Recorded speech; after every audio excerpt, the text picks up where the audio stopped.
Long-term care and COVID-19. MHA 575, Current Events in Healthcare, Southern Illinois University, March 6, 2021. I'm Vicki Brown.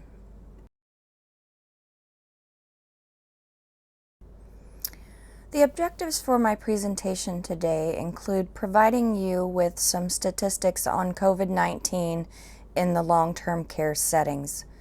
I'm also going to talk about the effects of COVID-19 on the mental health in residents. We will discuss pandemic restrictions that were put in place last March in an effort to prevent long-term care settings from becoming infected with outbreaks. And finally, we will discuss some of the new orders that are put in place, lessening those restrictions.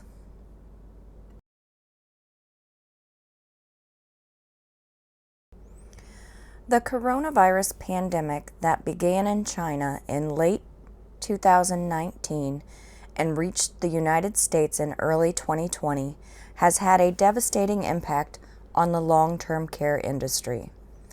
Long-term care is an extensive term that describes all types of facilities that provide care and housing to seniors and others. Long-term care consists of nursing homes, residential care facilities, and assisted living facilities. Congregate care settings such as these are especially vulnerable to the spread of the virus and directly correlated with community spread. Most of the residents in these types of settings are there because their comorbidities prevent them from taking care of themselves at home. Those comorbidities put them at greater risk of poor outcomes in the event that they become infected with the virus.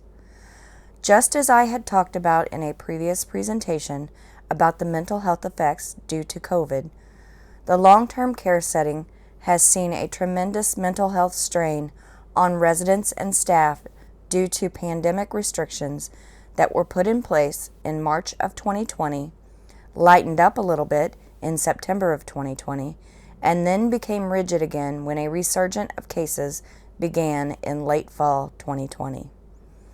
The pandemic has resulted in a significant number of deaths within the long-term care setting and comprise a huge proportion of the total deaths nationwide.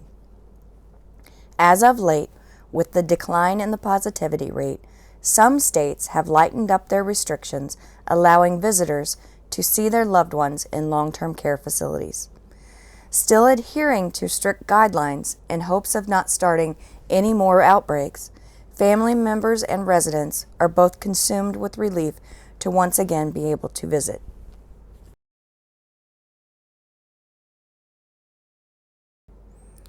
According to the Centers for Disease Control and Prevention, across the United States, there are 15,600 long-term care facilities in operation. Of these, 69.3% are for-profit facilities. The number of beds licensed are 1.7 million, and there are 1.3 million people occupying them. In terms of residential care facilities, there are currently 28,900 in operation across the United States, providing 996,100 beds for use.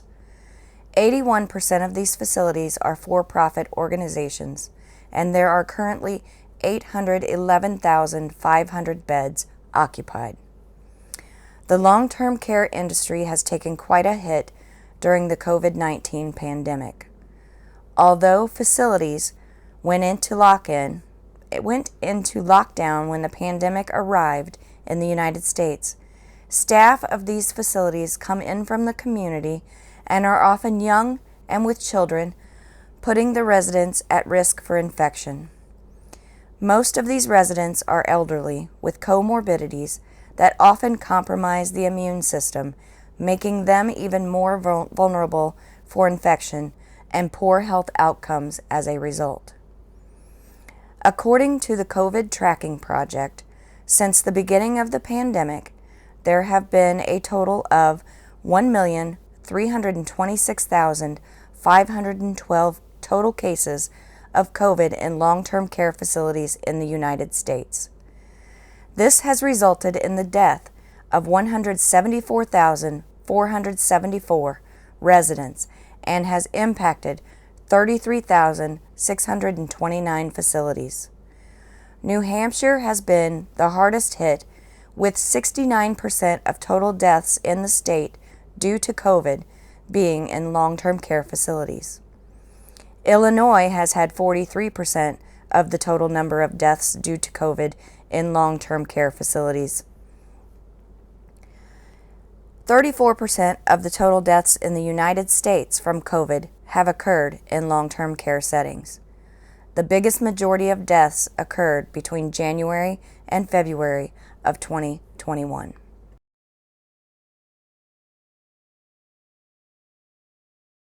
Although there is a slight decline in the number of new cases, that doesn't stop the concern of it spreading in places with those most vulnerable, the elderly. Our Colleen Knutson spoke with a PA Healthcare Association today. She joined us now live in Blair County. So Colleen, what did they say are the problems nursing homes and long-term care facilities are facing during this pandemic?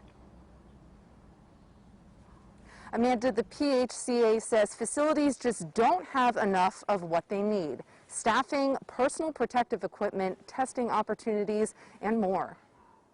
According to the State Department of Health, 26% of positive coronavirus cases are people over the age of 65. 25% of long-term care facilities statewide have at least one positive case. That's 441 facilities. 990 people in the long-term care population have died from the coronavirus. Those 990 deaths, however, represent more than half of the 1,550 statewide COVID-19 deaths. President and CEO of the PA Healthcare Association, Zach Schamberg, says the COVID-19 pandemic is the perfect storm for facilities caring for the elderly, many who have serious underlying health conditions. What could prove fatal for one resident could have very little to no effect on another.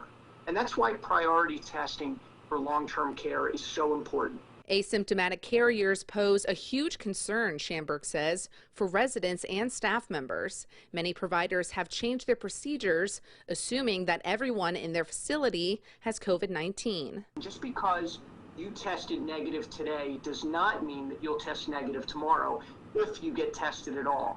It really is the perfect storm for long-term care facilities. And facilities are trying their best to stay fully staffed. Paying hazard pay, wage increases of an additional $5 to $15 an hour, bonuses, incentives, really whatever it takes to keep staff in facilities. The shortage of PPE, not just in the Commonwealth, but around the country, affects how providers can care for their residents. Although the Department of Health does have a stockpile of PPE, long-term care facilities are struggling to get enough. If long-term care is the focus of this virus, shouldn't our frontline staff be the focus for PPE? In the governor's 12-page plan to reopen the state, nursing homes and long-term care facilities were only mentioned twice. In Blair County, I'm Colleen Knutson, WTAJ News.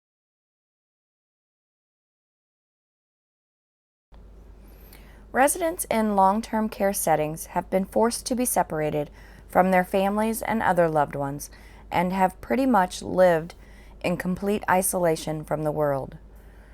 The toll it has taken on them cannot even be described with words.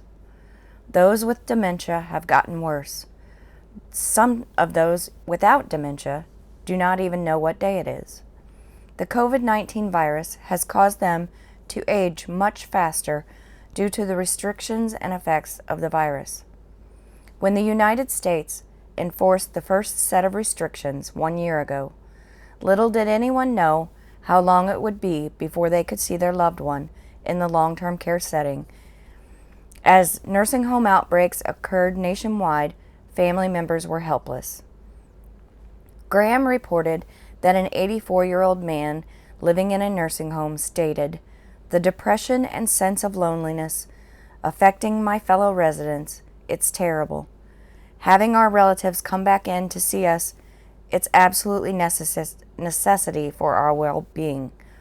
Furthermore, Graham reported that a spokesperson from the National Consumer Voice for Quality Long-Term Care stated that a resident is more likely to die from loneliness than from the virus at this point.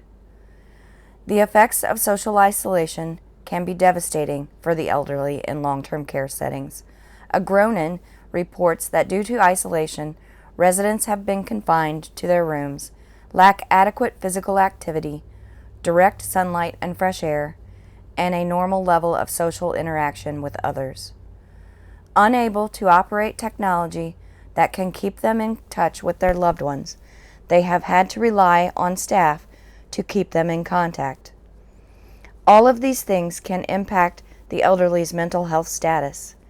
In a study performed by MacArthur, Sari, Heckman, Turcotte, Jabloux, Hurdes, Wellens, Weir, and Hebert, long-term care residents in New Brunswick, Canada, demonstrated a decline in mental health status during the pandemic as a result of isolation. Mental health status in this study was assessed through the use of the Inter-RAI assessment for long-term care facilities.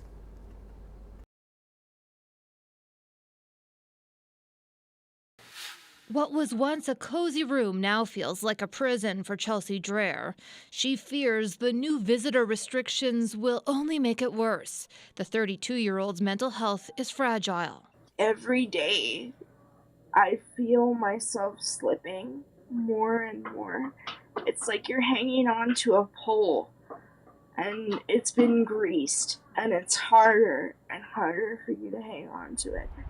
Dreher has lived at this long-term care home in Regina for 8 years. She was born with cerebral palsy, then as an adult suffered complications from a back surgery and requires specialized care. But she had plenty of freedom before the pandemic. I was going home like at least once a week. I had friends come and visit me. I went to movies. I went to activities that they offered here. Then in March, a complete shutdown and almost total isolation for months. I had a very messy mental breakdown. Dreher is blunt. By late July, she lost hope. I got caught Googling ways to kill myself, and I was planning everything out and writing letters and notes and being like, I'm sorry, but I couldn't cut it. After that, she was granted an exemption that allows her to see family under strict conditions if her mental health and life depend on it.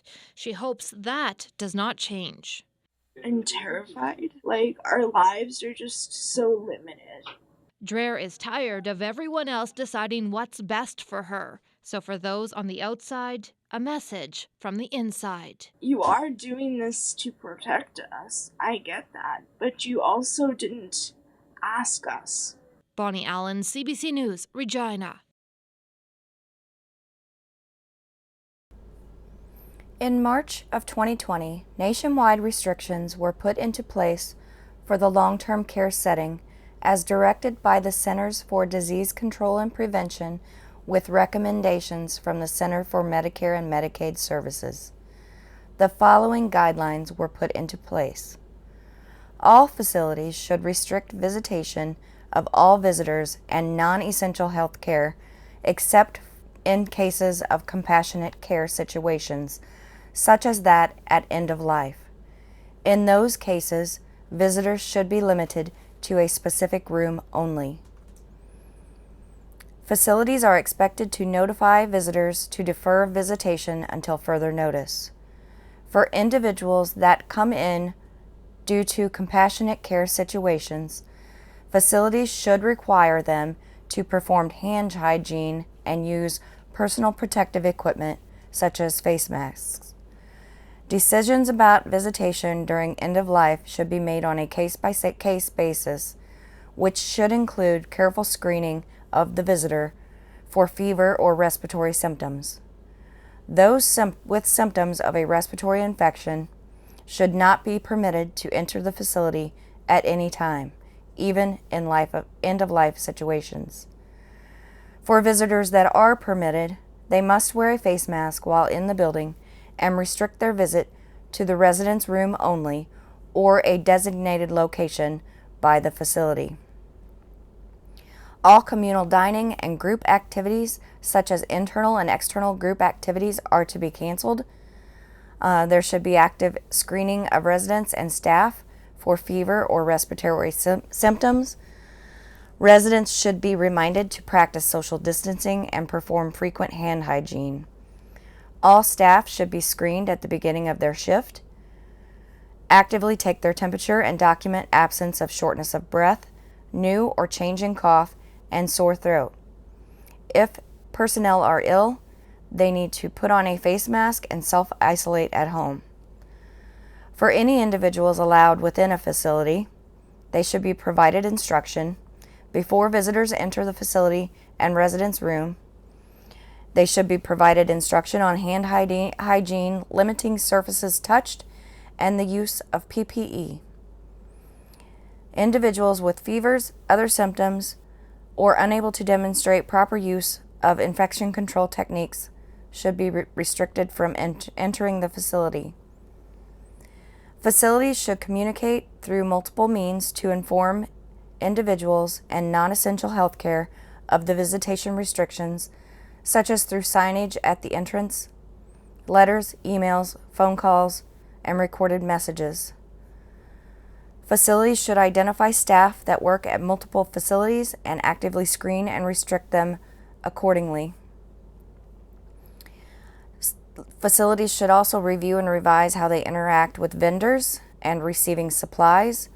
They are advised to have the vendors leave supplies outside at a dedicated location. Alternative means of communication should be offered for people who would otherwise visit, such as virtual communication.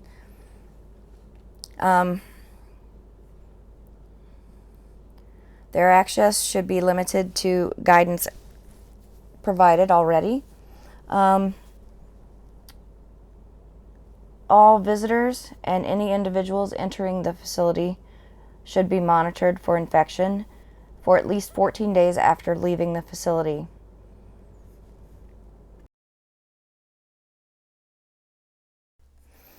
While most administrators of nursing homes and other long-term care settings are in favor of lightening the restrictions for visitation, they contend that it will have to be done with great caution. Recommendations include having scheduled visits, screening visitors upon entrance, and even requiring a negative COVID test prior to being allowed in the facility for visitation. The Center for Medicare and Medicaid Services provides directives for nursing homes, while assisted living facilities have been regulated throughout the pandemic by state mandates. In Tennessee, Governor Bill Lee recently lifted restrictions on visitation in long-term care settings by signing an executive order on February 19, 2021. With that being said, nursing homes must still adhere to CMS guidelines on visitation during the pandemic. Under the guidance of CMS, nursing homes are allowed indoor visitation so long as there have been no new cases of COVID-19 for 14 consecutive days, and there has been no outbreak testing conducted. Likewise, in Michigan, the director of the Michigan Department of Health and Human Services, Elizabeth Hertel, signed the Residential Care Facilities Order, allowing visitation in nursing homes throughout Michigan. ERB reports that the order advocates for resumption of communal dining and recreational activities in nursing homes as well as indoor visitation. 9 states have since gone along with those guidelines and lightened the restrictions on long-term care settings.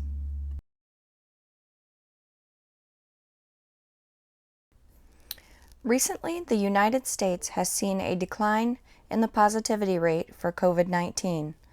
Vaccination distribution has been in full force for well over 2 months now, and the majority of long-term care residents have received inoculation.